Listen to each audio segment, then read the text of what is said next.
The start of every season, we have a lot of surprises. Teams that go on winning streaks and others who have difficulties getting wins together. And this year, no different, but it's a pretty significant surprise. And my power rankings video yesterday sparked some discussion, and that revolves around the London Knights. I had the Knights sixth in my power rankings, which surprised many. They thought they should be maybe outside of the top 10, if not lower. And I know the OHL Power Rankings had the Knights at 11th. So let's talk about the London Knights because it's very shocking to see them without a win after 4 games to start the regular season. So I wanted to do a bit of a deep dive and kind of explain a little bit why I have the Knights where they are in the power rankings. I think it's great that we can have discussions and everyone's got their opinions. And I think that's what's amazing about social media, how we can talk about these things and be civil when it comes to our conversations about happenings around the OHL. So I appreciate those who have tuned in and given their feedback. And let's continue this discussion. So for the London Knights, they've played 4 games to start the regular season. Let's recap how they got to where they are right now. They opened the year September 19th with a home loss in overtime against the Owen Sound Attack. And in that game, the London Knights actually held the lead. It wasn't until the third period when the Owen Sound Attack battled back to win that one in extra time. So they still got a point out of that one. Then on the 20th of September, a road game down at the WFCU Center against the Spitfires. And near the end of the second period, that game was actually tied at 1, and then Ethan Belcha scored late in the second period, and the Spitfires just didn't look back after that. Ended up winning that game by a score of 4-1.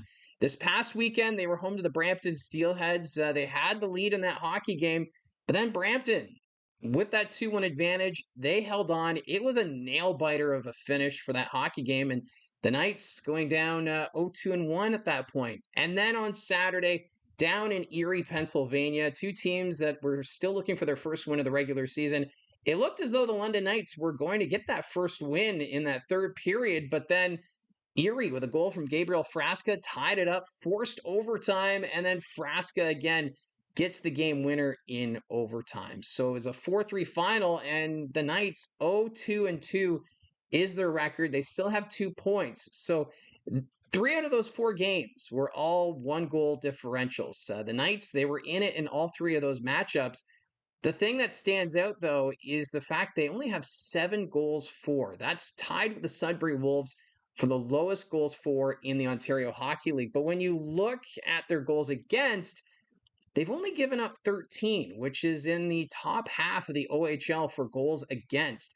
Their goals against is only below Windsor, Owen Sound, and Kitchener in the Western Conference standings. So the teams above them between 4th and 9th, the London Knights have a better goals against than those teams. And that's kind of where I was leaning when I made my power rankings yesterday. I was factoring the fact that they've had 2 overtime losses and they're not giving up a lot of goals. So that's why they're slowly coming down in my power rankings, because this Knights team, despite still looking for their first win of the year, they've got a pretty solid lineup. Now, looking at their top 5 scorers at this point in time, Jared Woolley, he has 3 goals in 2 games. So they're still getting players back from NHL camp and getting back into the swing of things. But Jared Woolley, 3 goals, so 3 points. Linus Funk, he's second in scoring, a goal and an assist. Cohen Bidgood, a goal and assist for 2 points.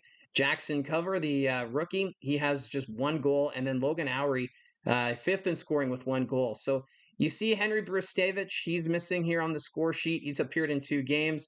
Rene Van Bommel, you'd think one of those veterans, maybe he'd have to get a few more points. Sam O'Reilly's only played 2 games since coming back from NHL camp, so you expect him to perform a little better. And then also Max Crete, who they picked up from the Niagara Ice Dogs, still looking for his point as a member of the London Knights. So if there is a concern with this team, it's the goal scoring. So this team, they're going to figure it out. And we have seen in the past with London Knights teams where they've gotten off to slow starts in the Dale Hunter era. Back in 22-23, that season, they also started the year 0-4, and they ended up finishing second in the Western Conference at the end and went all the way to the OHL Championship and lost to the Peterborough Petes. If you go back to the 2007-2008 year, the London Knights actually started that season 0-6. And that was the first year I was covering the Ontario Hockey League. And I remember when the Knights were in Niagara, I was talking to a Knights fan who was asking me my thoughts on the team. And I figured, well, this is the London Knights. They'll probably figure it out. And sure enough, they still finished fourth in the Western Conference standings after an 0-6 start to the year. They were knocked out in the first round of the playoffs, however, but still, it just goes to show that this Knights team has a reputation of if they have a slow start, they're still going to bounce back. And then if you go back to the 2005 2006 season, I know that's a long time ago, but it's still in the Hunter era. They started that year as well 0-4. And at the end of the regular season, they finished first and went to the OHL final and lost to the Peterborough Petes. So I guess the bottom line is we can expect maybe London to go to the OHL final and lose to the Peterborough Petes again. Joking aside, because obviously I don't think the London Knights are going to be a favorite this year. We've talked so much about the Windsor Spitfires and the Kitchener Rangers, but I just wanted to go to show that don't count out the London Knights yet. And that's why with the power rankings, I'm kind of hesitant to just drop them to the bottom of the power rankings just because they haven't won a game yet, because they're still competing. Their goals against is low. They're right there in it. 3 out of those 4 games were 1-goal decisions, and they've lost in overtime twice. So they still have 2 points. And when you look at the standings, those 2 points puts them in a tie with Flint and Erie, who have 1-2 and 1-3 records. So the Knights are right there. So it's not time to panic as of yet. Goaltending wise, it's a little questionable. I know Alexei Medvedev, he's only appeared in 1 game so far. He has a 920 save percentage, which is pretty solid. But then Sebastian Gatto, in 3 games, he has an 873 save percentage. So it's not the greatest of starts for Gatto, but it's going to take him time to get used to the OHL. Now, how long is this losing streak going to go? Uh, I don't think it's going to be much longer. They do have some games here coming up where they could get a win.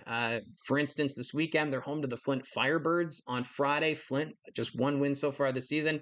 They've had their struggles. And then Saturday, they're in Guelph. Guelph's been a Jekyll and Hyde team. Are they going to put up 7 goals or are they going to give up 7?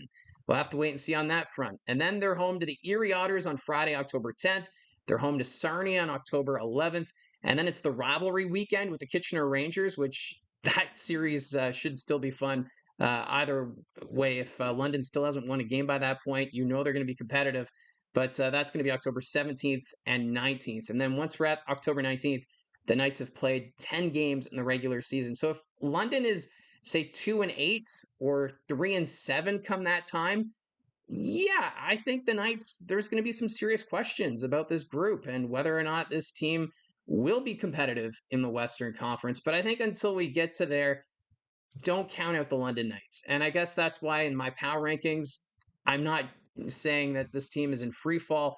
I still think they're a competitive team. They're going to probably turn it around, or at least that's my expectation from past experiences. But yeah, don't write off the London Knights yet. It's with the power rankings. It's looking at how the teams look right now, and I have the Sudbury Wolves at the bottom of the power rankings. They're still looking for their first win, but their losses have been very lopsided. So that's kind of where it's like I have no problem dropping the Sudbury Wolves 7 spots in 1 week. But the London Knights, however, that defense is still playing some really good hockey. They're just not getting the wins yet. So I hope that kind of clears the air a little bit on the London Knights. It is still very surprising seeing London at the bottom of the Western Conference standings, but I don't think it's going to last much longer. But let me know in the comment section down below your thoughts on the Knights. Do you think this team is in free fall, or are you also expecting them to turn it around? Love the interactions, and don't forget to hit like and subscribe. And maybe we'll do another breakdown of another team if yeah, depending to see how things are going, or if whatever your suggestions may be. Love the interactions, and we'll talk to you again soon.